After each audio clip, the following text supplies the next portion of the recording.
청취자 여러분, 지난 한 주간도 주님의 은혜 가운데 잘 보내셨는지요?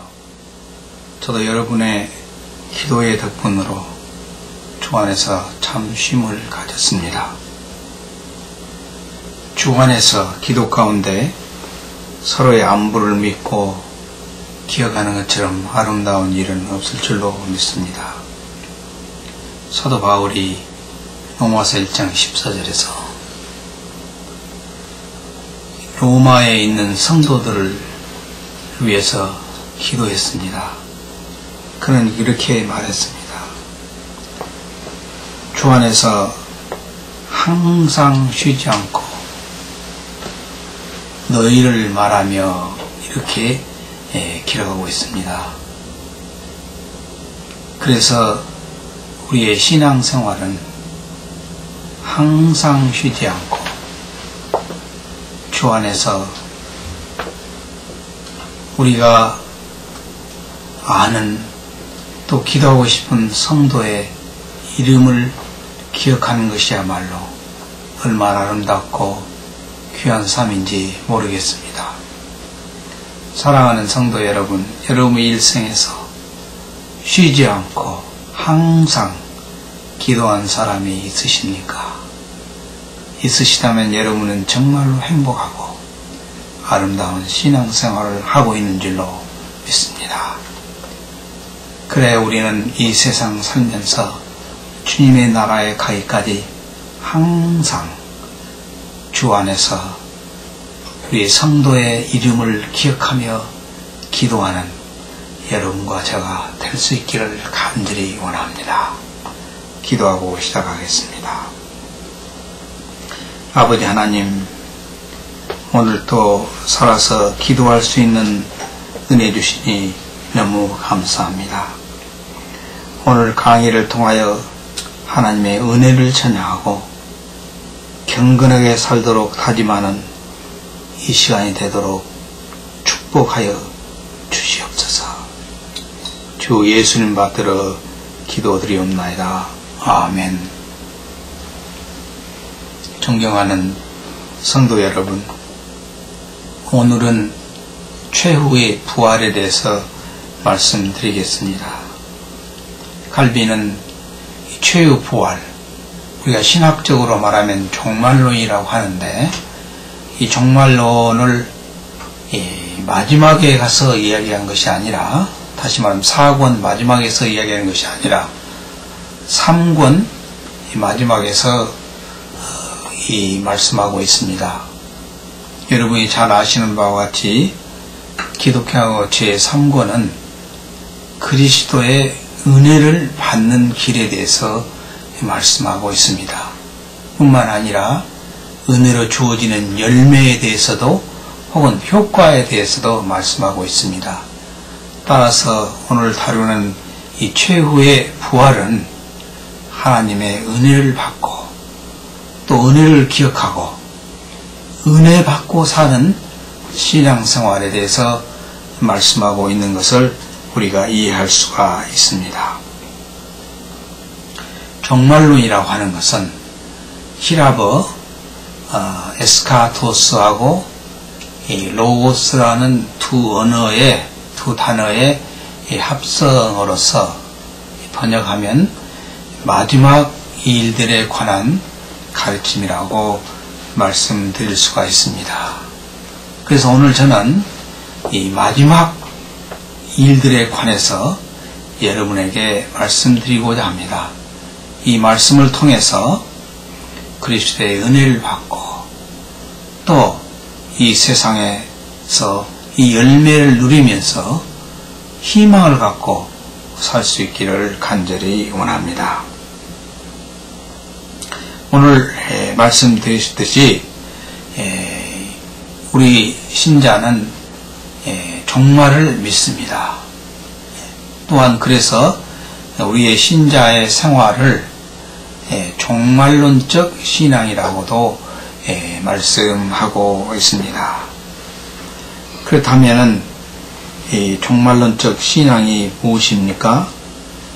쉽게 말하면 종말론적인 신앙이라고 하는 것은 우리가 태어나서 죽음으로 끝난다는 그런 신앙이 아니라 우리 신자는 존 버년이 철로역정이라는 그 참 위대한 책에서 우리 신자를 가르쳐서 천성을 향해 걸어가는 거룩한 순례자라고 말하고 있습니다.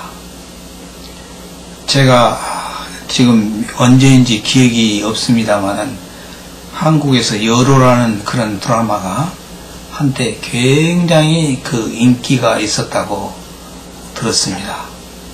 우리 인간은 이 세상에 와서 어떻게 또 어디로 가는가 여기에 대해서 관심이 많은 것으로 생각이 되어집니다.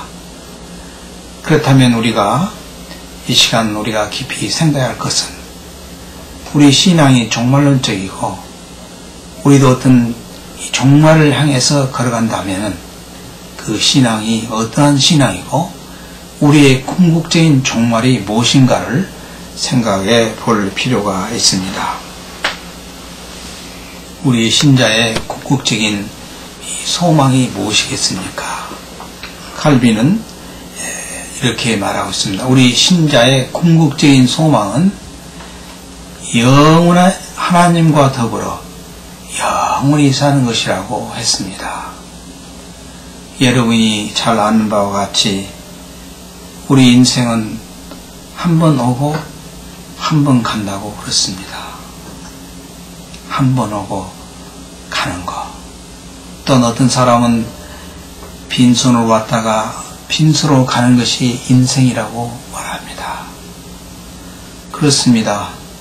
우리 인생은 한 번 오면 가는 것이고 또 빈손으로 와서 빈손으로 가는 것입니다. 그래서 세상 사람들은 이 말을 이 세상에 너무 애착을 갖지 말고 이 세상에 선하게 살기를 원해서 이런 교훈을 주는 줄로 믿습니다. 그러나 우리 신자는 단순히 이 땅에 와서 가는 것이 아니고 다시 말하면 흙에서 와서 흙으로 가는 것이 아닙니다. 로마서 11장 30절에 보면 우리 예수 믿는 사람은 흙에서 온 것이 아니라 하나님께서 와서 하나님을 위해 살다가 하나님께로 가는 것이라고 했습니다. 얼마나 아름다운 삶이고 우리의 이 라이프 사이클이지 아니합니까? 연어는 치어로 태어나서 치어가 되어 바다로 갔다가 다시 자기 고향으로 돌아와서 알을 낳고 죽음으로 인생을 마감한다고 합니다. 그러나 우리 신자의 삶은 하나님께로 와서 하나님을 위해서 살다가 때가 되면 찬송하며 하나님의 나라에 가게 될 것입니다. 하나님 나라가 어떠한 나라입니까? 눈물도 없고 고난도 없고 덜함도 없고 탐임도 없는 영원한 하나님의 나라에서 우리는 살게 될 것입니다. 이것이 우리 신자의 궁극적인 소망인 줄로 믿습니다. 여기서 우리가 중요한 것은 우리의 인생은 우리 신자의 삶은 흙에서 왔다가 흙을 먹고 살다가 흙으로 돌아가는 그런 인생이 아닌 것입니다. 이와 같은 인생은 죽음으로 끝납니다. 죽음이 무엇입니까? 우리가 죽음을 이야기할 때 돌아가셨다고 하지 않습니까? 어디로 돌아갔단 말입니까? 우리 인간은 흙에서 왔다가 흙에서 나는 식물과 이것을 먹고 살다가 지치고 힘들고 시기하고 질투하고 발목 잡고 이용해 먹는 그렇게 살다가 흙으로 돌아가셔야 되겠습니까? 그래 성경은 우리는 하나님께로 와서 하나님의 영광을 위해 살다가 이 하나님의 영광을 위해 살다가 하나님께 돌아간다고 했습니다. 우리는 흙으로 돌아가는 것이 아니라 우리는 죽는 것이 아니라 영원히 사는 것입니다. 영원히 주님의 나라에서 주님과 함께 사는 것입니다. 주님이 어떠한 분이십니까? 우리 주님은 우리를 예정하신 분이시고 우리를 위해서 죽으신 분이시고 우리를 사랑하신 분이십니다. 그래서 갈라디아서 2장 20절에 보면은 우리를 사랑하사 대신 죽으신 이 예수를 믿고 산다고 했습니다. 사랑하신 성도 여러분, 우리 주님은 우리를 사랑하셨습니다. 우리를 사랑하셨습니다. 우리 주님은 우리를 사랑하시기 위해 내 대신 죽으셨습니다. 그래서 우리는 말하기를 우리 주님은 언제나 항상 우리를 위해서 사신 분이십니다. 우리 주님은 항상 우리를 위해서 사신 분일 뿐만 아니라 예수님이 죽고 부활하셨습니다. 부활하신 이유가 무엇입니까? 성경에 보면 로마서 6장에 보면은 우리 주님은 우리가 새로운 삶을 살도록 하기 위해서 부활하셨다고 하셨습니다. 사랑하는 성도 여러분, 우리 주님은 주님을 위해서 사신 것이 아니라 우리를 위해서 죽으시고 우리를 위해서 사셨습니다. 새로운 삶, 죄로 얼룩진 더럽고 취한 삶이 아니라 우리 주님께서 말씀으로 우리를 거듭나게 하사 우리의 모든 우리의 죄를 얼룩진 과거, 죄로 얼룩진 과거, 양심의 가책이 있는 그런 삶, 우리 삶 속에서 어떤 때가 가장 아프던가요? 우리의 경험을 보면, 제 경험을 보면은 우리가 어떤 일을 결정하거나 말을 할 때 내가 이것밖에 안 되는가? 내가 목사라고 하는 자가 이렇게밖에 안 되는가? 그럴 때 가장 슬프고 아픈 것을 경험했습니다. 사랑하는 성도 여러분, 우리는 예수를 믿는다고 하면서도 때로는 불신자보다 더 못하게 살 때가 있고 시기와 질투 가운데 얽매여 복수심에 불탈 때가 있고 나의 이익을 위해서 남을 배반하거나 짓밟고 넘었을 때도 있음을 고백하지 않을 수 없습니다. 그럼에도 불구하고 이런 과거의 이 나가 중생을 통해서 우리는 다시 태어나게 된 것입니다. 다시 말하면 우리는 새 사람이 되었습니다. 보라, 옛것이 지나가고 새 사람이 되었도다. 그래서 우리 예수 믿는 사람은 누구를 막론하고 어떤 출신 성분이 되든 간에 우리는 다시 태어난 사람입니다. 그래서 우리는 과거를 묻지 말아야 됩니다. 우리가 유행가에도 과거를 묻지 마세요, 이런 유행가가 있음을 기억하고 있습니다. 유행가에서도 과거를 묻지 말아야 되는데 왜 우리 인생은 우리 예수 믿는 사람까지도 인간의 과거를 캐내기를 원하고 과거를 알기를 원하는지 모르겠습니다. 무엇 때문에 과거를 알기를 원하십니까? 어거스틴은 고백록에서 이렇게 고백했습니다. 자기가 고백록을 쓰는 목적은 자기를 자랑하기 위해서 쓴 것이 아니고 하나님의 은혜를 찬양하고 자기의 부족함을 나타내기 위해서 기록했다고 했습니다. 그러면서 말하기를, 사랑하는 이 고백록을 읽은 많은 성도들 또 독자 여러분, 나의 칭찬할 것이 있다고 한다면 나의 부족한 내가 더욱더 주님을 사랑하고 경건하게 살도록 위하여 기도해 주십시오. 이렇게 고백했습니다. 이것이 우리 신자가 행해야 될 신앙생활이라고 믿습니다.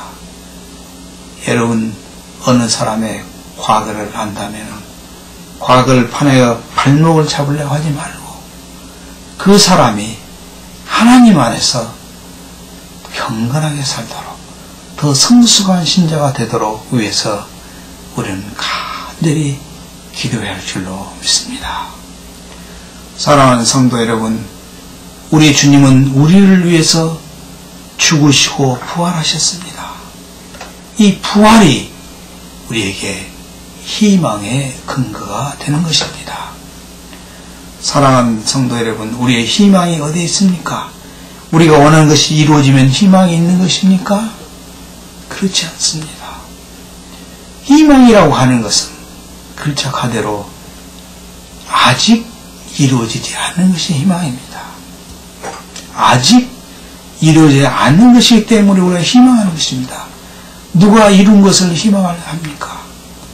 따라서 희망이 있는 자란 이 세상에 잘 살고 만족하는 사람이 아니라 더욱더 천성을 향하여 걸어가면서 자기의 부족함을 완숙하게 하는 성숙한 신앙생활을 하고자 하는 사람이 희망이 있는 사람이고, 절망 가운데 있는 사람이 희망이 있는 것입니다.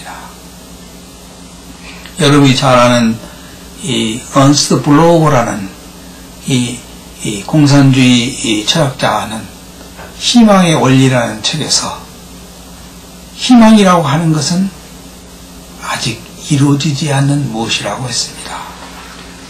다시 말하면 우리가 굶주리고 어려운 이 사람들이 원하는 것이 무엇입니까? 우리가 왜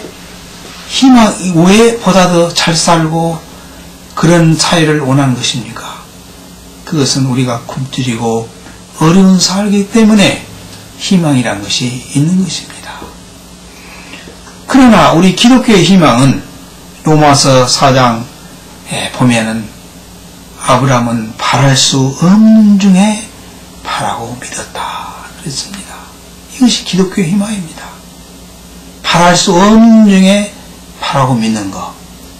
아브라함은 인간적으로 볼 때 나이 늙어서 또 살아도 나이 늙어서 아기를 생산할 수가 없었습니다. 인간적으로 볼 때 이것은 희망이 없는 것입니다. 그러나 아브라함은 하나님의 약속을 믿고, 다시 말해 하나님께서 주신다고 약속하셨기 때문에 그 약속을 믿었습니다. 그래서 그 믿음이 연약하지 아니하고 더욱더 굳세져서 하나님께 영광을 돌렸다고 했습니다. 이처럼 기독교의 희망이라고 하는 것은 불가능을 믿는 것이 기독교의 희망인 줄로 믿습니다. 사랑하는 성도 여러분, 우리가 영원히 산다고 하는 것을 우리 인간적으로 생각할 수 있습니까? 죽는 자가 다시 살아날 수 있습니까? 의학적으로 증명할 수 없습니다. 증명할 수 없어요. 그러나 성경은, 사도 바울은 고린도전서 부활장에서 우리 주님은 성경대로 죽으시고 성경대로 부활하셨다고 하셨습니다. 그리고 말하면서 만약에 부활이 없다고 한다면 우리의 믿음이 헛된 것이라고 했습니다. 부활신앙, 다시 말하면 우리 몸이 영원 불멸한 몸을 입고 주님의 나라에서 영원토록 산다고 하는 것을 믿지 못하는 것은 헛된 믿음을 가진 자입니다. 헛것을 믿고 있는 자입니다. 그뿐입니까? 이런 사람을 사도 바울은 뭐라고 했습니까? 이 세상에서 가장 불쌍한 자라고 했습니다. 부활을 신앙이 없는 자가 가장 불쌍한 사람입니다. 우리가 가난하기 때문에 불쌍합니까? 우리가 또 성공하지 못하기 때문에 불쌍한 자입니까? 그렇지 않습니다. 우리가 비록 성공하지 못해도 또 연약해도 어려운 가운데 있을지라도 부활신앙이 있을 때 우리는 가장 행복한 자이고 가장 성공한 자이고 가장 아름다운 삶을 사는 자입니다. 우리 주님은 성경대로 부활하셨습니다. 이 말은 뭐냐면 성경은 절대무한 하나님의 말씀이라고 했습니다. 그렇기 때문에 하나님의 말씀에 기록되기 때문에 비록 우리의 지성과 이성으로 생각할 수 없지만 예수님께서 다시 사신 것을 확신할 수가 있습니다. 따라서 예수 믿는 우리에게도 소망이 있는 것입니다. 다시 살 수 있는 소망이 있습니다. 이 세상에 우리를 두렵게 하는 가장 큰 원수가 무엇입니까? 이것이 사도 바울은 사망이라고 했습니다. 죽음이라고 했습니다. 우리가 예수를 믿지 않는 사람은 이 세상의 종말이 뭐라고 합니까? 죽음이라고 합니다. 죽음이 끝이다. 죽음이 끝이다. 그러나 우리 예수를 믿는 사람은 죽음이 끝이 아니라 부활이, 다시 삶이, 하나님과 함께 영원히 사는 것이 우리의 종말입니다. 얼마나 아름다운 종말입니까? 얼마나 아름다운 행복입니까? 우리는 우리 주님과 함께 영원히 삶이, 이것이 우리의 소망이고 우리의 소망의 궁극적인 목적입니다. 그러면 이 부활신앙을 믿는 사람은 어떻게 살아야 되겠습니까? 고린도서 15장 58절에 보면 너희는 힘써서 항상 주의 일에 힘쓰라고 했습니다. 왜 그렇습니까? 주 안에서 이와 같은 삶은 헛되지 않는다고 하셨습니다. 사랑하는 성도 여러분, 예수 부활을 믿는 신앙을 가진 사람은 항상 언제나 열심히 주의 일에 힘써야 될 줄로 믿습니다. 이 일은 헛되지 않고 하나님께서 만배로 축복하실 줄 믿습니다. 갈라디아서에 보면 우리 주님은 이렇게 말씀하셨습니다. 심는 대로 거둔다. 심는 대로 거둔다. 이 말을 우리는 부정적으로 생각할 때가 많습니다. 그러나 성경은 긍정적으로 말씀하고 있습니다. 사랑하는 성도 여러분, 기도를 심으시고 말씀을 심으시고 물질을 심으시기 바랍니다. 기도를 심으시면 하나님께 기도도 이루어지실 것이요, 물질을 심으시면 하나님께서 부자로 만드실 것입니다. 복음을 심으시면 하나님께서 만방에 예수 믿는 사람이 날로 부흥될 줄 믿습니다. 아버지 하나님, 교회를 부흥시키는 것이 무엇이겠습니까? 부활신앙을 갖고 사는 자로 믿습니다. 그리하여 우리는 이 부활신앙을 믿고 살아야 되겠습니다. 주님 심지 않고 거둔 자는 이것이 무엇입니까? 심지 않고 거둘 자는 사기꾼입니다. 적게 심고 많이 거둔 투기꾼입니다. 우리 예수는, 예수 믿는 사람은 심는 대로 거둘 줄로 믿습니다. 이제 정리하려고 합니다. 우리의 소망의 근거가 무엇입니까? 우리의 소망의 근거는 예수 그리스도가 우리의 소망의 근거입니다. 특히 예수 그리스도의 부활은 우리에게 영원한 소망을 주십니다. 이 예수 그리스도는 베드로전서 1장 3절에 보면 우리를 살게 하는 산 소망이라고 하였습니다. 그리하여 이 부활신앙을 믿는 자는 이 세상의 어떤 절망 가운데서도 살 수가 있고 일어설 수가 있고 힘을 얻을 수가 있습니다.